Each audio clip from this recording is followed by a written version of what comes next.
Good morning, everybody. Welcome to today's webinar. My name is Cameron Willis. I'm one of the co-directors of Day 4 Projects and delighted to be your host for what is the second webinar in our series on collaboration for systems change. While we're waiting for folks to come into today's webinar, just give folks a little bit more time. It'd be great if you could just let us know where you are in the world. There's a chat function down there on Zoom. Maybe just let us know your name, where you're dialing in from, or maybe even something about you. If there's something interesting that's brought you along to today's session, it'd be wonderful to hear where you are and what's brought you here. As you will have heard, we are recording today's session. Recognise that not everybody can come along to these sessions and that there's lots of things for people to choose from and busy lives. So we like to make sure that we record these sessions to make them available to those folks that can't come along, and also to share them after the fact as well. So just to note that this session is being recorded. While we wait, we'll just give folks another minute or so to settle in and get comfortable, and then we'll make a start.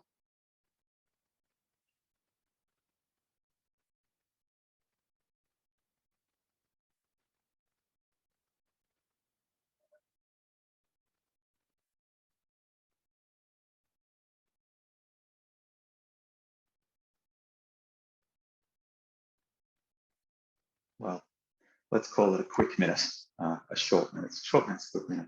Welcome, everybody. As I said, my name is Cameron Willis. I'm delighted to be your host for today's webinar. And as I mentioned, I'm one of the directors of Day 4 Projects, consultancy based here in Melbourne. Today, we're really pleased to be in a conversation with Health Justice Australia, Hume, Riverina Community Legal Service and Gateway Health. And I know that there's a fascinating topic to be explored today in a context of health justice partnerships. So really delighted that you've been able to join us today. And I know that there's lots of things that we're interested to explore with our panelists that are on our call for today. Before we get going too far, I would like to acknowledge the traditional owners of the lands upon which we're meeting today. I'm joining you from Wurundjeri country here in Naarm in Melbourne, in Victoria, and pay my respects to elders past, present and emerging. Also recognise that we've got folks joining us from all over Australia, so pay my respects to elders past, present and emerging of all the lands on which we're joining from today. Also like to acknowledge any Aboriginal and Torres Strait Islander peoples that are joining us in today's webinar, or indeed in any of the webinars that we run as part of this series as well. Just a quick, okay. A little bit about us, about your hosts, Day 4 Projects. I mentioned we're a consultancy agency. We're based here in Melbourne, and we get the privilege of working with folks that are in partnerships, that are interested in partnerships, and all the words and permutations that are used to describe partnerships, if they are coalitions or alliances or collaborations, communities even. And so we have a focus on how do we work better together across sectors, across organisations, across jurisdictions. And so that's part of what this community is about, people that are interested in working together to solve some of the complex problems that the world is facing. You can find out more about the work that we do at day4projects.com, or indeed get in touch with us at info@day4projects.com as well. While we get going into the webinar, I just wanted to remind people as well that there's a few different ways you can interact with us in today's platform. You can use the Q&A function if you have a question for the panelists, or indeed you can also use the chat function as well. Our colleagues Nick and Mel will be monitoring that function to make sure that we capture any questions that you have. So by all means, use those functions to pop in your questions as we move through today's session as well.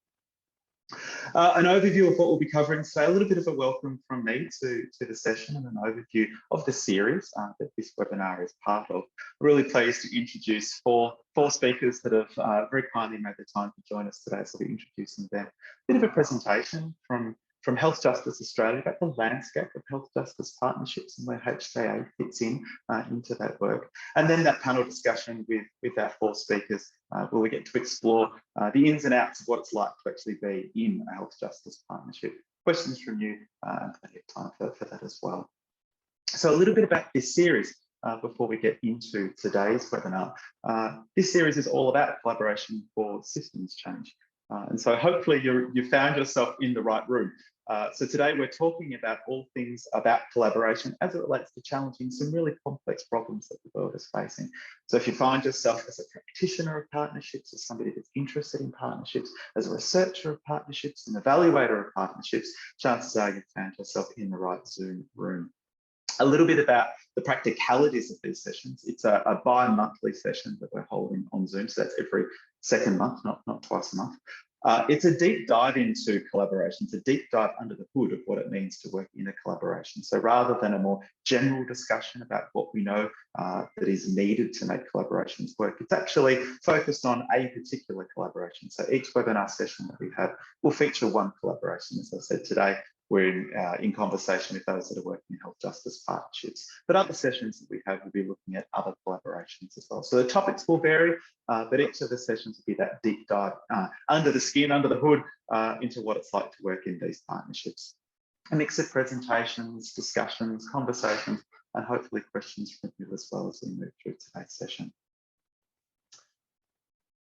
We've got a terrific lineup of speakers today, and I just wanted to again thank our 4 speakers for taking the time to connect with us and to connect with you all today as part of this work. We're really pleased and appreciative to have you. To kick us off, we've got Janelle Hill again from Gateway Health, based in Wangaratta.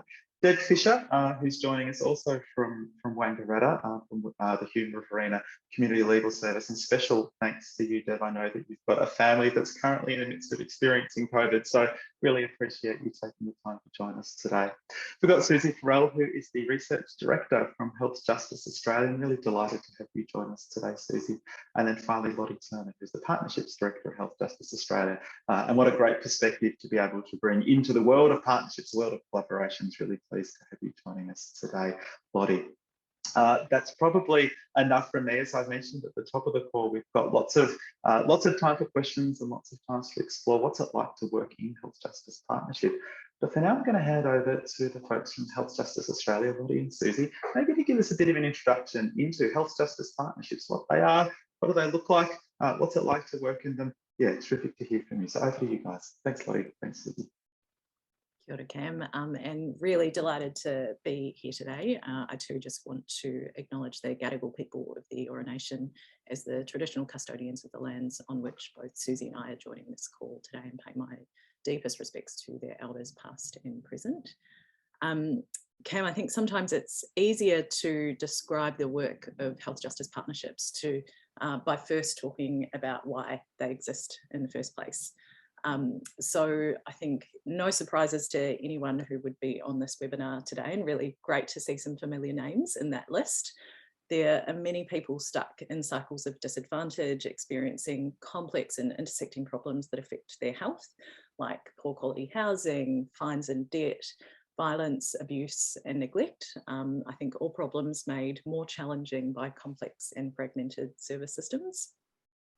But in situations like these, one of the places people are likely to turn to help is a trusted healthcare worker.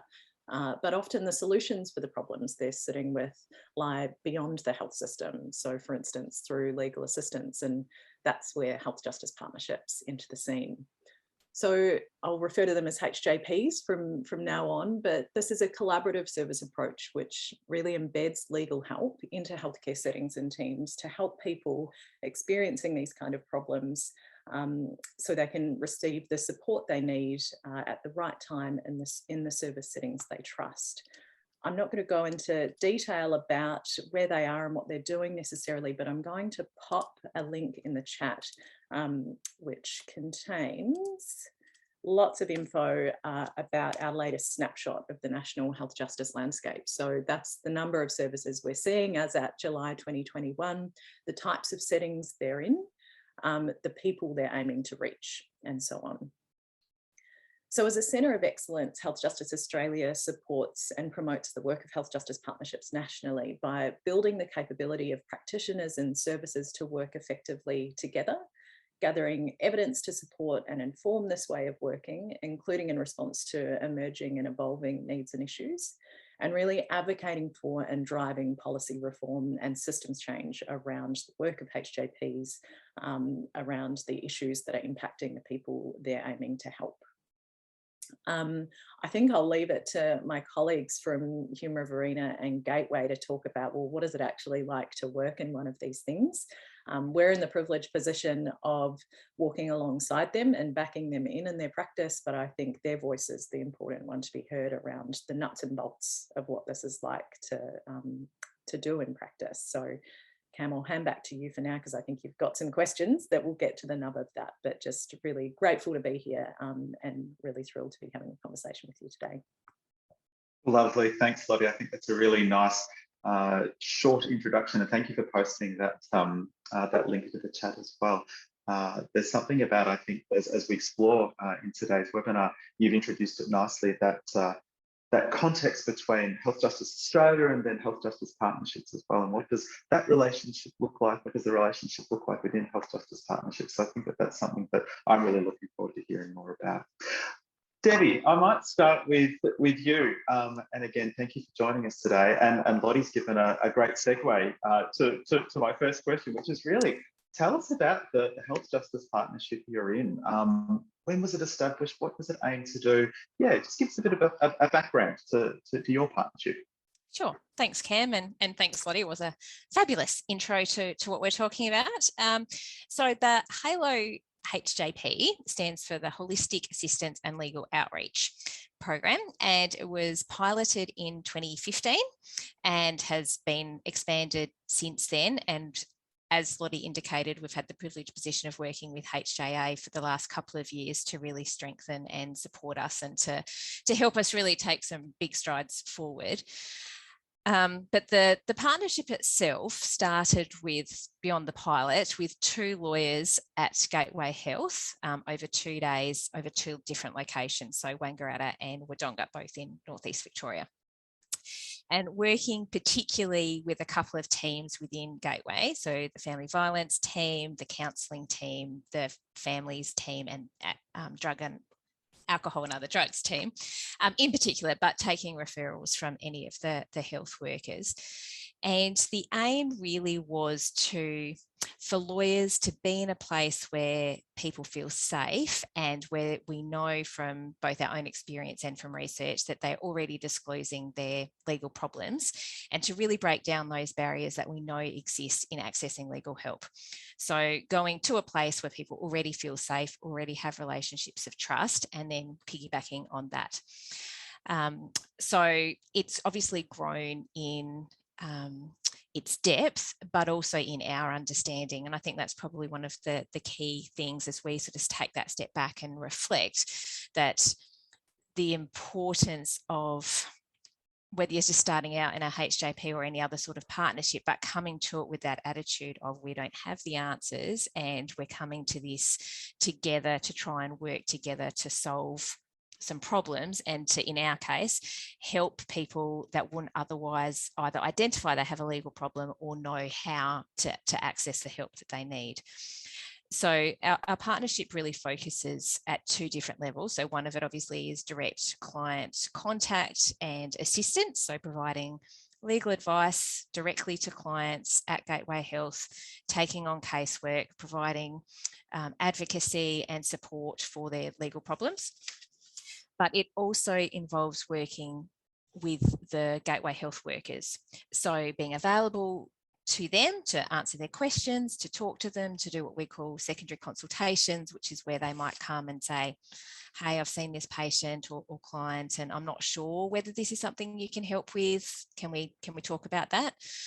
And then also doing legal education. So talking to them about what actually is a legal problem, and then taking that further and providing that education about particular legal problems, whether that's fines or debts or family law or intervention orders, as available.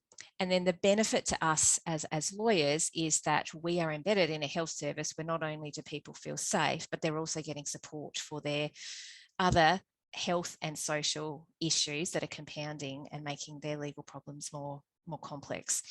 So for us, there's that the value in knowing that we're not doing this alone, and that not only are our clients supported, but we are as well, that we're not taking on the extra burden of dealing with those problems that are beyond our capabilities.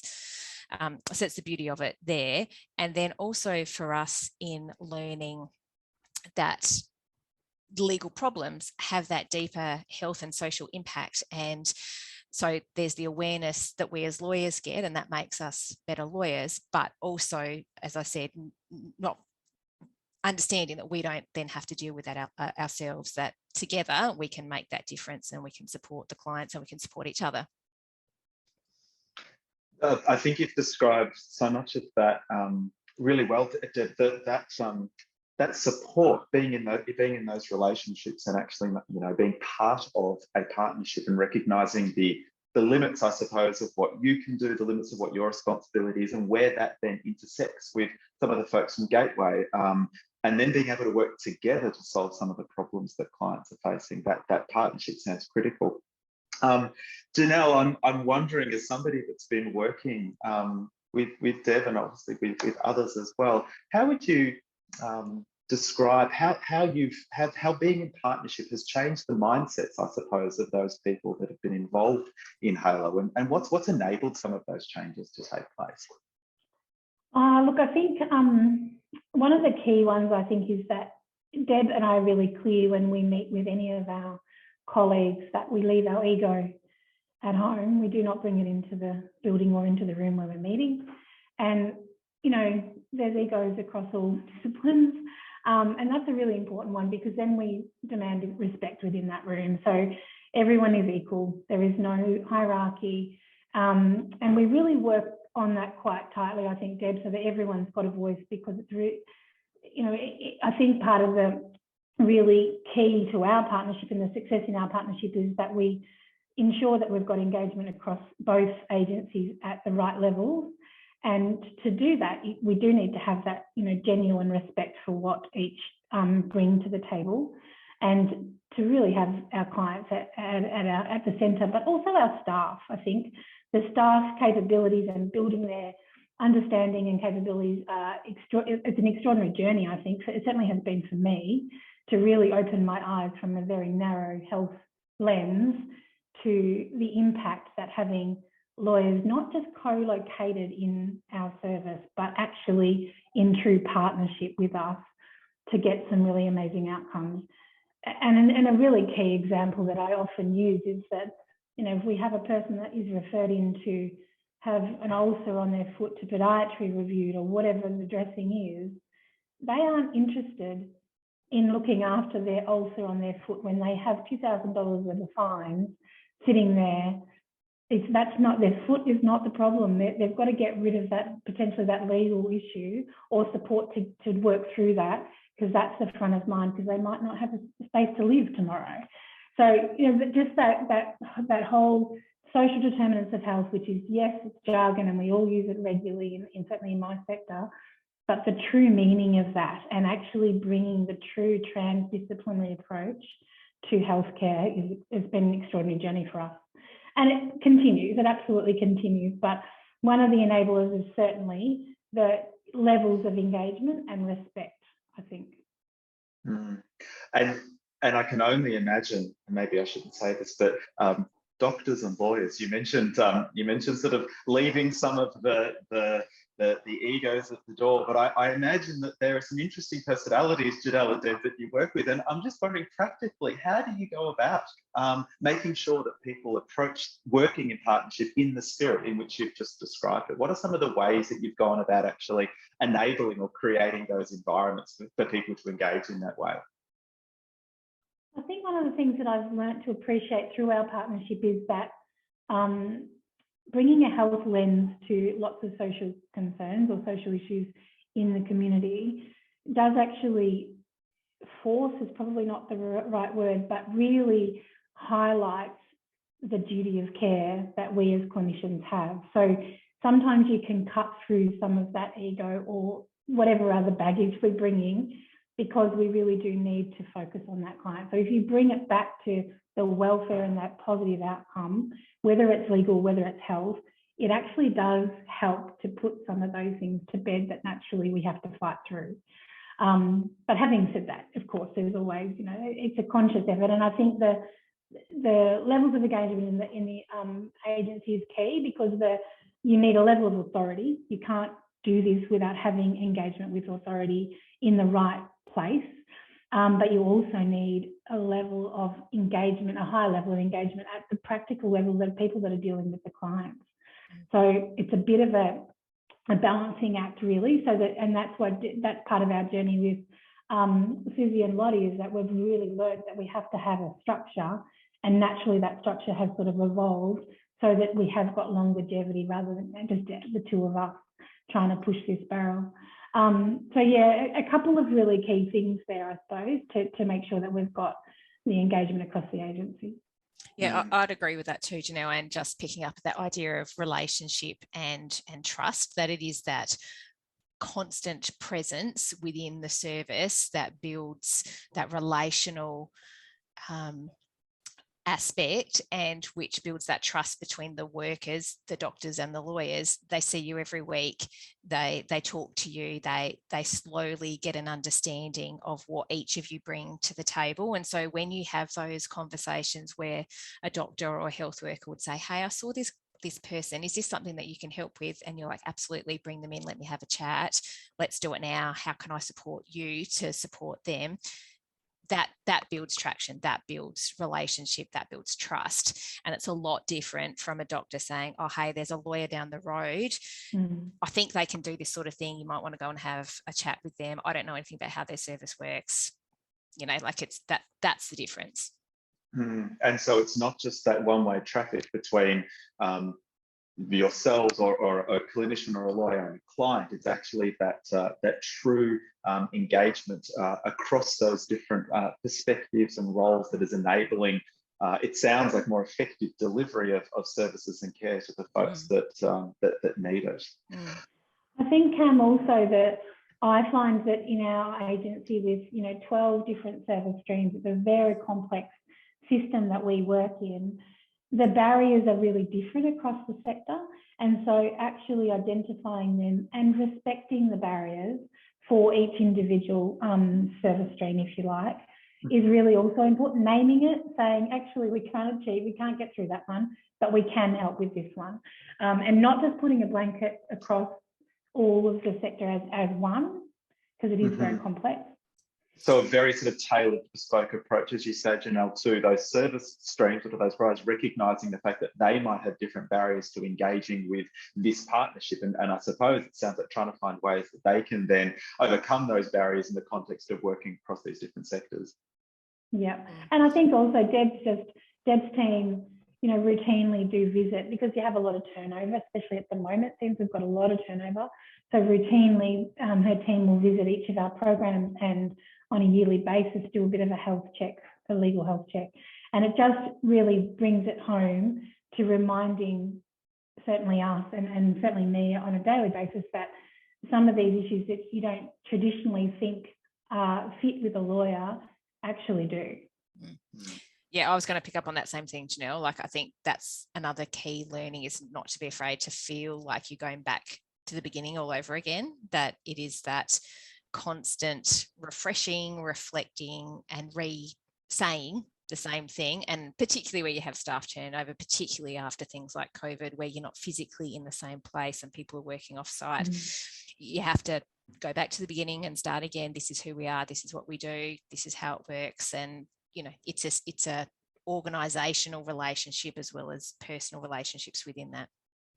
Can I jump in and flag something that I'm not sure that Janelle and Deb would flag themselves? And that's that this work takes a certain kind of leadership. It takes modelling what you would hope to see in your workforce. It takes adaptability, it takes reflection, it takes your own readiness to see and put shape around your own power in a hierarchy of decision making. And I think that is something I have seen in both Deb and Janelle over the past 4 years of our work together, their ability to do that over time and to model that for the people they're working with. So again, I'm not sure that that's something Deb and Janelle would reflect on themselves, but I see that. And I also see from a theoretical perspective that we know that's important for collaborative systems change, is that adaptive leadership.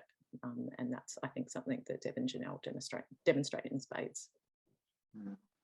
It's a great point. And Deb or Janelle, I'm just wondering your reflections on that leadership element that you've experienced over the last 4 years of working in partnership together. How have you observed that change or grow, or what are some of your reflections on either your leadership or other leadership within the partnership that you've been in? Certainly for me, over the last couple of years, Deb, we've really celebrated the small wins, because we certainly have to continue to do that in everything that we do, I think. And you don't feel like you have achieved much sometimes, because on that Ferris wheel going round and round, but in actual fact, when you reflect back, you have. So Lottie, going back to your reflection, and that's part of what I get a lot out of Susie and Lottie's support, is really taking the time to actually reflect on where we are now, where we've been, and where we're wanting to head to. So, I think that takes that then I take through all of the things that I do, not just this partnership, but everything. So it is really about that, forcing that time to reflect as a group and having that really clear vision together, and being really respectful of people's time, and, setting really simple steps to achieve, not, expecting the world in 10 minutes, which is sometimes hard for me.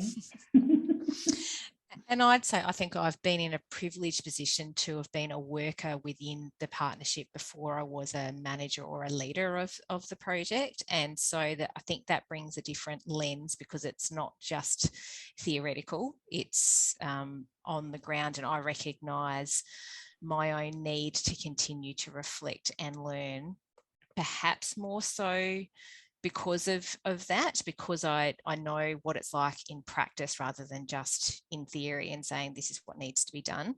So I hope that has shaped my leadership, and I think the things that I've learned and the challenge of working in partnership and in seeing the way things work within Gateway Health, and Janelle's openness and willingness to step up and be involved and share, and to teach us as well as to make this possible, has been such a amazing experience to be part of. And I think having Lottie and Susie and HJA, they're championing us on the sides, and giving us vision of what this can be, and really giving us clarity in our thinking, has made an amazing amount of difference too, to know that we're not on our own trying to struggle our way through this, but we can have that sort of external support and help us to think through things and to see that bigger picture, so we don't get bogged down. Yeah, I take what Lottie says with thanks, but I think that she and Susie have had as much to do with that as we do, and Gateway's willingness to persist with this partnership as well, and Janelle, particularly since she's been involved, has made all the difference. This is a shared partnership. This is something that we own together. It's not just our legal service saying we can provide this service. This is something that we recognise as two organisations and as two individuals, what we can accomplish together, and we own that together. And that's what makes the difference. You've mentioned so many things that both Janelle and Deb about that I think a lot of people on today's webinar would resonate with, in terms of some of those success factors for strong partnerships. You've mentioned strong trusting relationships, a genuine investment and co-investment in this, respectful and honest relationships. One of the things that I really liked that you both mentioned then was this opportunity to pause and reflect, either formally or informally, about the work that you've been doing together. And I feel like so often in partnerships, we don't necessarily carve out that space, do we? So often we just keep doing more and more and more and more.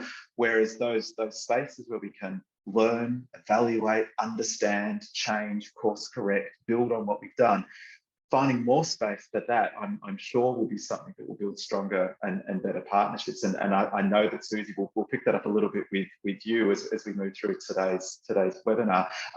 Deb, you also just gave a really nice shout out to Health Justice Australia as well, about some of the ways that you've been working with them. And Lottie, I'm wondering if we might jump to you, and just, you started to introduce this a little bit in your preface there, but I'm wondering if you can tell us about the role of an intermediary organisation like Health Justice Australia in supporting health justice partnerships like what Janelle and Deb are in and others around the country. Yeah, if you can just speak a little bit more about where does that role fit in supporting really strong and vibrant partnerships?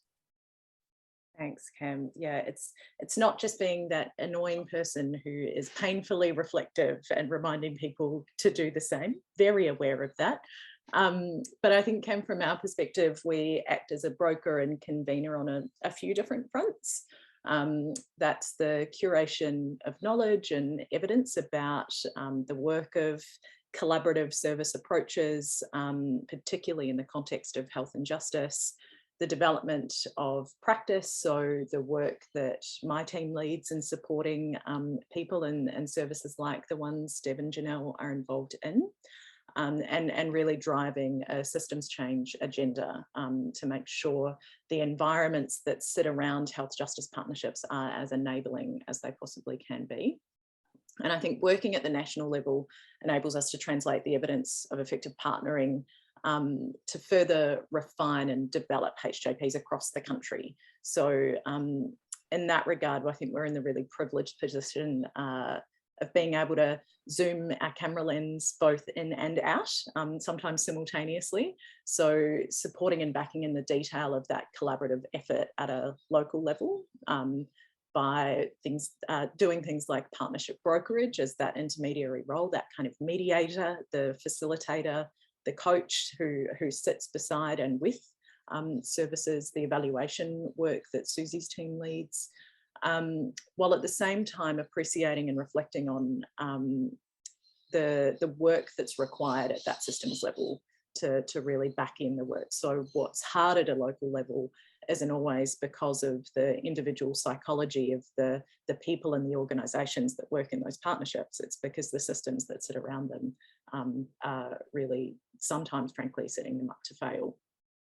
I'm kind of interested in hearing from Deb and Janelle about what they view our role as being. I think we've talked about that a bit ourselves, but I'm always interested in it, and maybe it would be helpful for other folks on the webinar to hear what they view as the folks who are the beneficiaries of the intermediary support we provide. I think it's a great question for Janelle and Deb. Your reflections on your interactions with Health Justice Australia, but I suppose also some of the ways that those interactions are actually supporting your role as practitioners, recognising that you actually have different roles as practitioners within this partnership. But I'm interested to hear as well about your reflections of what is that sort of practice piece? What's the practice that you are finding yourself being able to explore with Health Justice Australia, being strengthened with Health Justice Australia?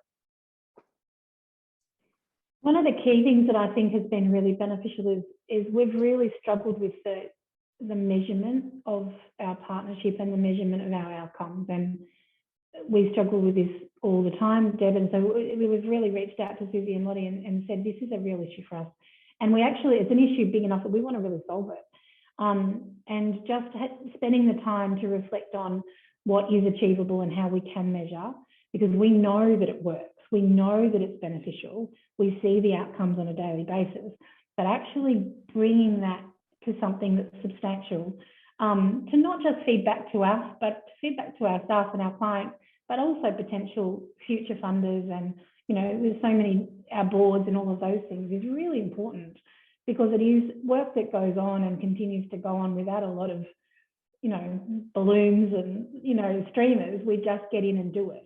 And I think initially when we were in the partnership it was let's just get in and do it.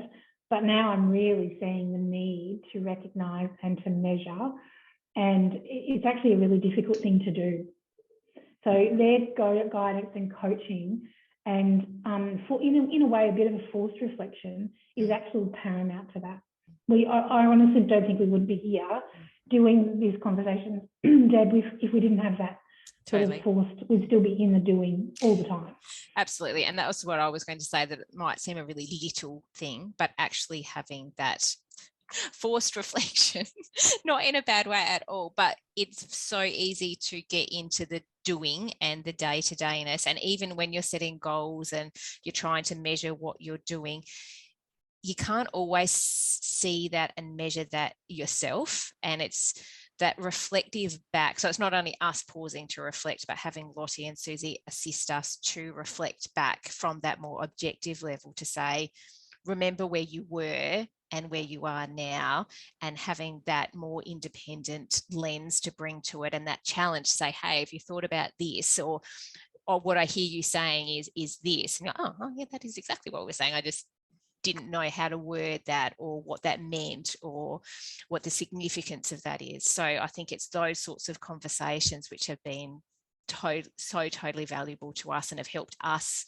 grow in ourselves as practitioners, but also in our partnership and in our understanding of what is possible, of what might be. Deb and Janelle, you've both mentioned that that value of having that external voice and helping you learn about, understand, maybe evaluate the work that you're doing, demonstrate the outcomes, demonstrate the success, understand what's not working as well, I imagine has been a critical role. And Susie, as the research director of Health Justice Australia, I'm intrigued about how do you do this? Like Janelle's question's a really good one. This is really hard work. How do you begin to measure or assess the value of health justice partnerships? Yeah, they're really hard questions. So several things, just in terms of just going back to the intermediary point, what we bring is also, I guess, a different set of skills. And so Deb and Janelle are practitioners, that's their expertise. And so I think what we're able to bring is some of this sort of research and evaluation and partnering, partnership brokerage skills. So it supplements partnerships with skills they don't necessarily have to own in-house. So just that. In terms of how to measure and assess the value, I guess it goes back to why. Why do we partner? And so, I guess some of the early conversations we have with partnerships is, what do you or your organisation want to achieve by working in partnership? What does it give you that you wouldn't get if you worked alone? And then what does your partner achieve by working with you? And so what are you offering that partner? So I think, it's totally legit for both partners to come with different intent or to find different things from each other to complement their existing skills. And then I think the third thing is, what do you achieve together? So what are the shared goals? And I guess in health justice partnership, the legal and health partnerships partners are coming together around a shared group of clients. So these are people who are experiencing complex intersecting health and legal needs. And so I think then you're thinking about what does the difference look like to the people that we serve, and why this way of working for them. And I think that's a really important perspective. And what is it? What's the shared impact of that? So I think we can, for a legal assistance service, part of the partnership value is about reaching and assisting people that they might have otherwise not reached, as Deb said earlier. From the health point of view, it's really broadening the toolbox of options to respond to the social issues that are affecting people's health. But when you think collectively, what is it? The shared area of support, I guess, is around wellbeing. What does it mean to shift, to make a difference in people's lives? And I really like that thinking around when the wellbeing of the client becomes the thing that matters the most, then that can change the way you both work as well. So sorry, that's a bit of a roundabout kind of overview, but definitely in terms of the beginning story is, well, what is the value we seek to get out of it? And then I think also, and we've heard this in the conversations from what Deb and Janelle have both said, is that there's a range of beneficiaries to this way of working. So clients, absolutely, but it's not just about the clients. It's also about what difference it makes for the practitioners, what difference it makes for the services. And it's through changing supporting practitioners, you get the systems change, because you're enabling a different way of working around the needs of clients. And that multi-level nature of benefit, I think that's such an important feature, isn't it? And as you said, Susie, starting with clients and the outcomes for clients, but then also understanding the changes that are experienced by practitioners, by the organizations that those practitioners are part of, is critical. So that multi-level nature of change. So there's all these different, it sounds like there's all these different potential measures, outcomes, indicators, benefits that could be captured, that needs to be captured. And I'm curious, how do you actually go about doing that? What does this process look like to gather that information for Janelle and Deb? What does that process then look like for interpreting and sitting down with that information, for holding space? Just practically, Susie, how do you go about doing this? Oh, that's a big question. And I think it also depends on where you're up to in the life of the partnership. You know, let's being realistic about when you first come together, what do you expect to see? Client outcomes are down the track. You know, the early indications of partnership might be just your capacity to work together, to trust each other. And then I think you step up from there. So of course you're looking at the activities. And I mean, I think, okay, another thing I think is the question of being realistic about what outcomes you can explore as a small single service relative to partnerships across more broadly. So I guess it's really hard when you've got, say, limited client numbers coming through to sort of demonstrate client outcomes in a, you know, like in a statistically significant way. In a way, you almost need to pull to look across partnerships to start to get the numbers to do those kind of analyses, which is not to say there's not really great work you can do within a partnership. So I think it's such a big question, Cameron. Now I'm sort of going everywhere at once. I think, Susie, also, it's not just about the numbers, is it? It's actually Exactly about the stories that come out of it. And we often reflect on that, and we aren't good, I'm not good yet, at building a system internally so that the outcomes get fed back to the referrers, or they get back to the core roots, and that then will help generate that momentum and that ongoing learning for the staff member and the sector, but also just you know, that reaffirming that the outcomes are certainly there. So there's sort of multi-layers of doing this. One of the things we have really focused in on is the staff capacity and capability, and where they maybe were and where we want them to get to and where they are now. And it's simple stuff. It's not highfalutin stuff. It's actually just that they understand what a lawyer can bring to a client. So yeah, I think you can really overthink it, and we try really hard. And Susie's very good at bringing us back to, let's just measure what we can measure, because the systems are so different. Like, we can't, you know, our systems can't join. We can't share too much. You know, there's confidentiality, there's privacy, there's lots of barriers there, but there's also lots of opportunities, and you just got to find them. Mm-hmm. Absolutely. So we've been doing quite a bit of work with these guys around that idea of practitioner capability, thinking about what are the skills, knowledge, confidence, resources, relationships that enable you to work more effectively around complex need, and just sort of monitoring those changes in those skills, knowledge, capabilities. And that really gives a lovely picture of the difference that you've made. And then you think about, well, how does that difference translate into a way of working?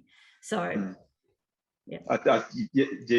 You've kind of hit it there, Susie. That so often we see within this or similar types of work that sort of exclusive. We kind of want to jump to the end, don't we? We want to jump right to the end of, but show me that that the well-being, that the lives of the folks that we're so desperate to support, show me that that's changed. And yet the pathway to that, and the pathway to creating that change, there's so many different steps along the way, and it kind of starts, as you say, with people that are working together. And what are some of the ways that they are changing? Their capacities are changing, their mindsets are changing, even some of the ways that they are questioning things is changing. So being able to document and demonstrate that, I imagine, would be a critical feature. Lottie, I just wanted to jump back to you. As an intermediary, and we've heard a little bit about sort of some of those roles and functions, and certainly from Janelle and Deb, what you've said is that there's huge value that you're gaining from your interactions with Health Justice Australia. But Lottie, I'm wondering if you could speak out, what are some of the challenges that you face in terms of being an intermediary organisation? What's difficult? And how have you sort of addressed those challenges? What does it take to be a a good intermediary? Thanks, Cam. I think, well, let's start with the good stuff first. So for me, I think all the things that make for a good partnership make for a good intermediary. And so we've heard already from my colleagues on the line today, being able to take a really principled, purpose-driven approach to your work. So Janelle was articulating beautifully the principled approach that they're taking to their partnership and that they've built over time, and really embedding that in how they work together and reflecting on it. Humility, but I think confident humility, and I was probably going to refer to that a little later on. Patience, flexibility and responsiveness. I think a readiness to see and rebalance big thorny things like power, what our role is in it, being able to see and articulate it and move it and shape it and share it and do all the things that are needed when something like power is in the mix. And then I think the challenges are often the flip side of those principles and those values and those ways of working. So we really need to stay vigilant on our modelling of those approaches and do the work of reflective practice that we've heard Deb and Janelle speak of, that we're really encouraging HJPs at the local level to undertake to practice what we preach. We also try to spend our time investing in the things that can be really challenging to shift when working at the local level. So the value add for us in having an eye to practice innovation and development broadly, research and knowledge building opportunities and driving systems change, the stuff that we don't expect busy frontline services, particularly in the context of a global pandemic, to play a leadership role in necessarily, but certainly they can back in and really elevate the work we do, and what we drive in that space is informed by what's happening at the practice level. I can think of a couple of explicit challenges if you want me to go there, and I think the first is the lack of shared understanding about the value and role of intermediaries by others, whether they be funders or policymakers or peaks or other systems organisations. So we hear from services that we work with about why our role is important. You know, we know there's good evidence to back in the role of intermediaries, but finding and articulating our fit with some of those other systems actors can be tough. So taking funders and policymakers as an example, like the partnerships we support, it's not uncommon to be met with expectations of predictability and attribution when it comes to our impact. But as I'm sure lots of folks joining us today will appreciate, that can be really tough when operating in complexity and systems change, and especially as an intermediary. I think another challenge is where we are almost one step removed from the change we're looking to enable on the front line. And so at an individual level, we don't supervise the people we coach. So there's limited accountability to the change we're seeking to support at that level. At a meso level, we're not a peak. So there's not really the driver for change at that level either. So we have to think really hard about, well, what are the things that we need to embody that will influence people enough to see their role in what we're trying to drive and shift, and to be able to pick that up and feel accountable to it and take responsibility for it. So as twee and cliche as it maybe sounds, you know, I think we tackle both of those things by persisting with that confident humility that I spoke of earlier. I think we model, or we really strive to model, adaptive leadership and do the hard work of reflection and learning and growth where it's needed of us. I think we're a team that's really up for being told when we're doing it wrong, and taking that on and owning our part in what's hard and doing something with that. That's tough for all of us. So if we can model that for HJPs, then hopefully we can support them through that work as well. And I think really critically, it's important for us to keep our eye on building our own networks and relationships of people working at similar levels in the system, like Day 4, for example. They're just some of the things I can think of. The role of, I think you've you've touched on the challenge of being an intermediary, Lottie, you know, like, and how do you actually define that role? How do you make sure that that role, what is the role, what is the value? And I mean, like, what is the value that you're seeking to impart to those people that are then coming to you, that you're seeking to serve? How do you then describe that in a way which is authentic and meaningful? I think there's lots of folks that are in intermediary organisations that are grappling with those same kind of questions. And how do we give life to that in a way which is meaningful to those people that are asking the questions of us that are working in these types of organisations? And for you, Susie, I mean, I think you've got sort of within your remit, there's supporting health justice partnerships like that Deb and Janelle are in, and helping them sort of evidence and learn about and evaluate the work they're doing. But then, as Lottie mentions as well, there's also this entity of Health Justice Australia, which is seeking to do something complementary and alongside that work. And I'm wondering, how do you go about starting to assess or measure or evaluate or describe the contributions that an organisation like HJA is making? Thanks, Cam. I'd say, I mean, we're a relatively new organisation, and I guess, to be honest, an early measure has been the extent to which we can make the case for our purpose and value and to sustain ourselves. So our continued existence is, in fact, one indicator of where we've managed to get to and that we're growing. Beyond sort of our activities and things for impact, we also look to our connections and our contribution and our influence as kind of the indicators for success. So in the area of sort of knowledge building, it's very much what's our contribution to what is known about health justice partnership, and what are the tools we're giving to learn more, both at the individual partnership level and more broadly.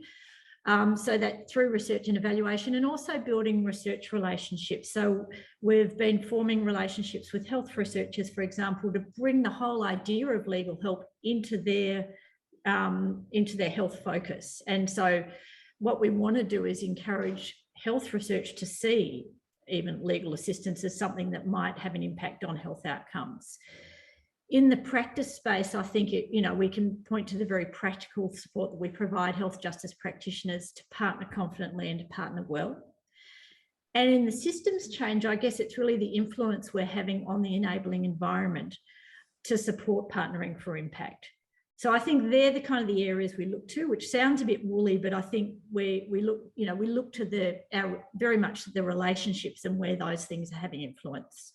And I think woolly is a great word, isn't it, Susie? I think that's exactly the kinds of challenges that I think people are facing with these types of organisations. They are woolly kind of outcomes often, and how do we describe those outcomes in a way that people can actually say, I understand that, I value that, that's an important contribution that's being made. I think the other thing is the word contribution, and being comfortable with contribution rather than attribution. That the reality is we're working in really complex spaces. We are part of the picture. We are not the total picture. And so having the humility to sort of see your influence, but also acknowledge that it's part of a broader ecosystem. And, I think that's a conversation. It's one of the conversations we want to take to funders too. Like, let's think about the contribution rather than attribution. So a contribution to wellbeing. You're not going to control the whole of wellbeing, but you may make a difference to that. And particularly when you make that the focus of your work, because it might change the way you work together. So yeah, that's at the partnership level. It's a really good point. It's a really good point. It's something that many of us struggle with, don't we? That line between attribution and contribution. I'm conscious that we're sort of getting towards the top of the hour, and I know that we've got people on the line. And one of those folks is my colleague Nick, who I know has been monitoring the chat function as well for any questions. But I know also has some questions for folks on the line today. Nick, I'm wondering if there's a question that's sort of top of mind for you as you've been listening to the discussion today. Thanks, everyone. Thanks, Cam. I was just listening to that last kind of part of the conversation between Lottie and Susie, thinking about the I suppose the value and the principled approach that a partnership can take. Lottie, you were talking about some of those kind of ways of working, and I was wondering, Susie, the questions for you really about how do you start to kind of monitor or measure or use information about those values, those principles to inform the work further? How do you use that measurement of principled approaches to deepen the partnership? I think the first step is to articulate what those principles are. You know, to think about what are the values, and then as principles, what do they look like? What does it look like when you work with integrity, or what does it look like when you work in an inclusive way? So you can look at what are the indicators of that. So even being clear about what those things are, thinking about what it looks like when you work that way, and looking for those examples. I don't know, do you quantify value? I mean, I think you would aim to see it across your work. You'd aim to see it in all your interactions. That doesn't mean you count every interaction, and when you're seeing examples of where that's clearly not happened, that you can see those things where when you know, you may not have worked according to the principles that matter to you, that you can name that, you can own it, and you can respond to it. I think that's more powerful than the counting. Yeah, absolutely. I did have another question, Cam. Can I ask another one? I'll allow.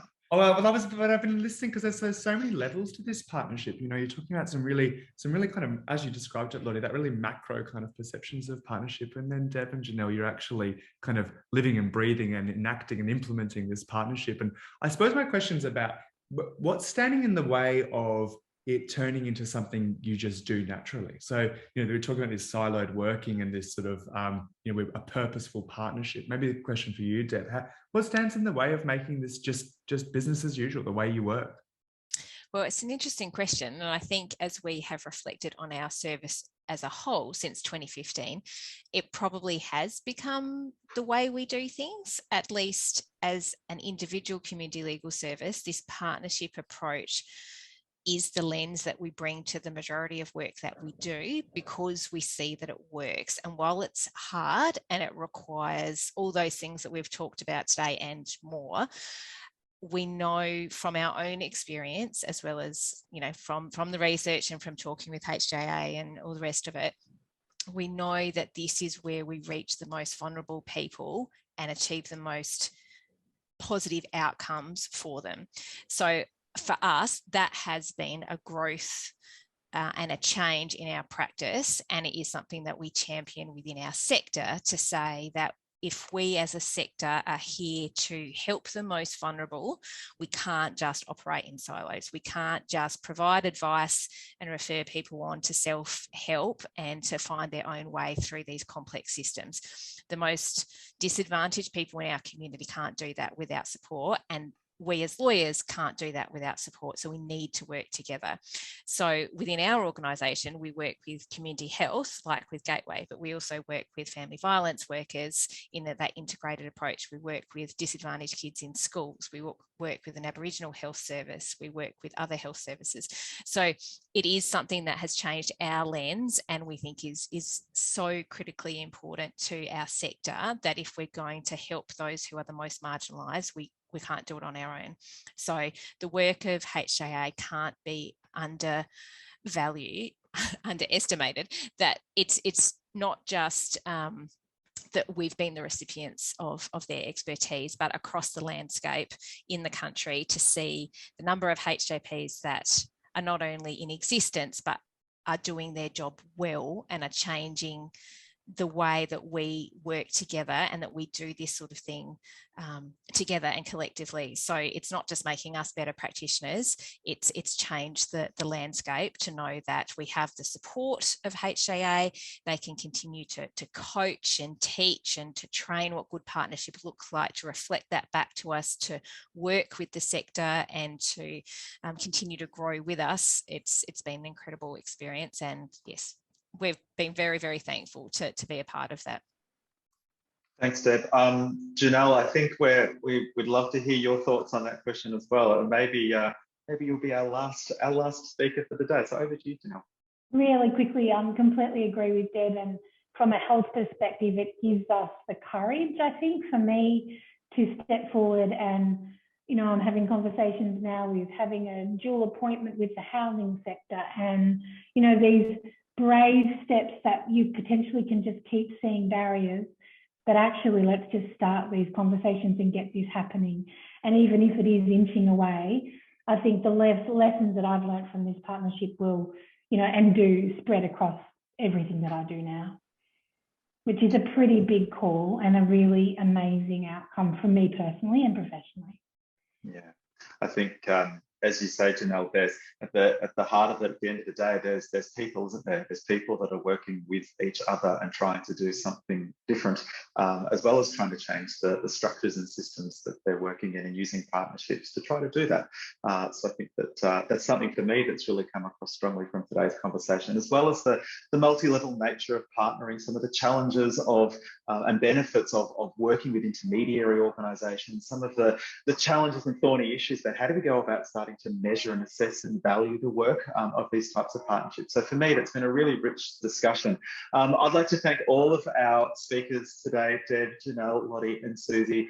Really appreciate you taking the time to join us today, and to thank everybody that's come along to the webinar as well. So we'll be, as I said, making this recording available to people, and also writing up a brief summary as well. So make sure to monitor our LinkedIn page. We'll make sure that we put it there. And thanks again for joining, everybody. Enjoy the rest of your days.